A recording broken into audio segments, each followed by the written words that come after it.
Hello. Now that we have kind of successfully crossed the eclipse season, I don't know if it is successful, but I think we have kind of left the eclipse behind, although the impact of the eclipse can actually be lingering around for 6 months to 1 year. But now we are going to talk about the full moon in Pisces, which is in Revati Nakshatra. And this basically is one of the important shifts and also a much needed shift, because Revati is the nakshatra of nurturing and also prosperity.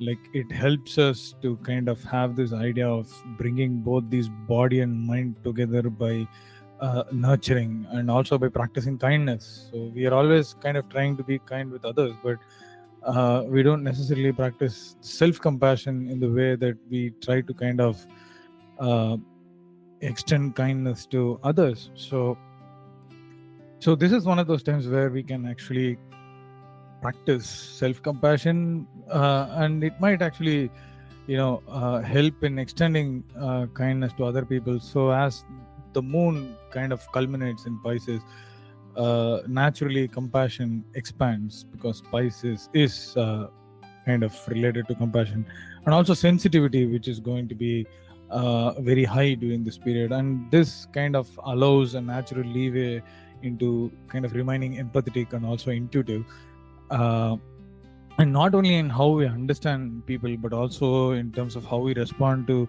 different situations in life. So it's a very subtle but yet a very, very meaningful step forward in terms of emotional intelligence, not just in terms of understanding others' situations, but also to kind of assess and weigh the situations or options or scenarios that kind of present to us in our own life.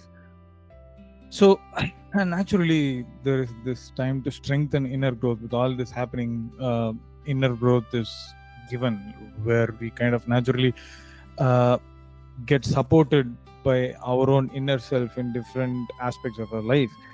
And we can see this on a daily basis, like just practicing little self-compassion and also being a little kind to us and not being harsh is going to take us a really long way.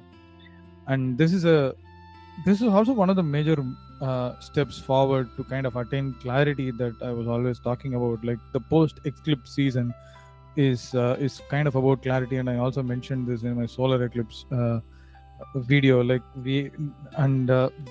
I mentioned that the clarity is going to kind of open up as time progresses, and now is the time where we are slowly kind of gaining clarity, and the thoughts and realizations kind of reach its culmination during the full moon. And it has the potential to kind of carry us forward, that leads us closer to achieve the promises of this year. Or and when I say year, it is always from one birthday to another birthday, so it can be different for different people, but either way, it is a step closer, and it's very important. It's a very, very important full moon, without any doubt, because this is probably one of the first steps of clarity in the past 5 or 6 months. And full moon naturally, and this particular full moon naturally brings in the sense of optimism and also a subtle calmness, that again allows us to kind of have this introspection and also clarity with which we need to move forward. So, and the moon is co-present with Saturn in Pisces, and Saturn is retrograde, but still they're quite far apart. Like, the moon is in 21 degrees during the full moon, and Saturn is retrograde at 4 degrees and it's moving backwards. So there is a long gap. So the emotional heaviness or the weight that we carried a day or two before the full moon is not going to be there especially during the full moon and also after the full moon.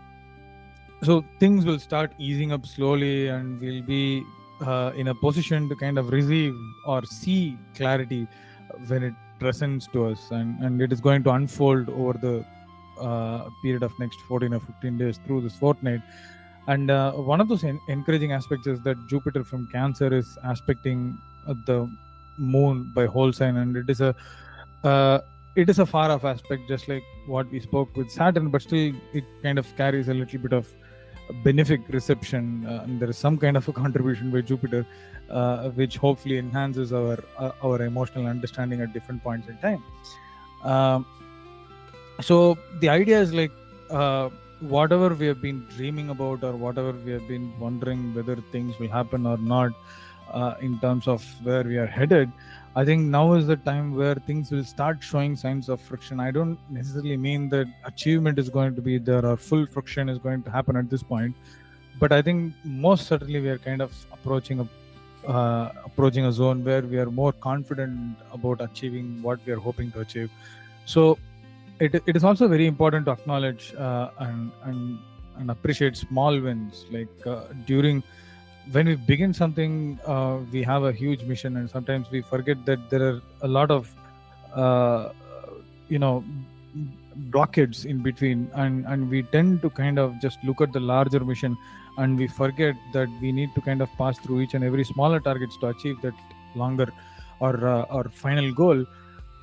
And this is one of those periods where we can kind of understand that we have come a long way, and if there is a small win, like if we achieve a small target that is going to kind of put us on the map to achieve that long-term goal, I think it is important for us to kind of celebrate that particular win. So acknowledging a win, even if it is small, is going to be very important, because I think gratitude itself kind of becomes a greater source of contentment, and it helps us to gain momentum in terms of where we want to go. So overall, this is a very optimistic full moon, and it is important to stay open and remember that Pisces is exactly opposite to Virgo. So we cannot kind of deal with logic at this point, but we need to deal with surrendering to whatever is happening. So trust the universe, and try to kind of embrace the uncertain or the beauty within the chaos, so that instead of resisting it, if we kind of open ourselves up, I think it is going to set us up to something really beautiful and significant. So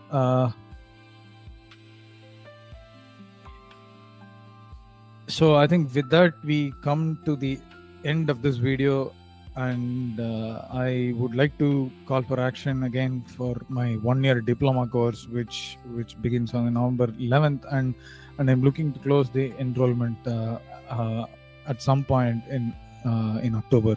So if you're interested in that, please check out the details on my courses page, which I'll obviously give in the description box. And yeah, I think that's it for this video, and I'll see you next time.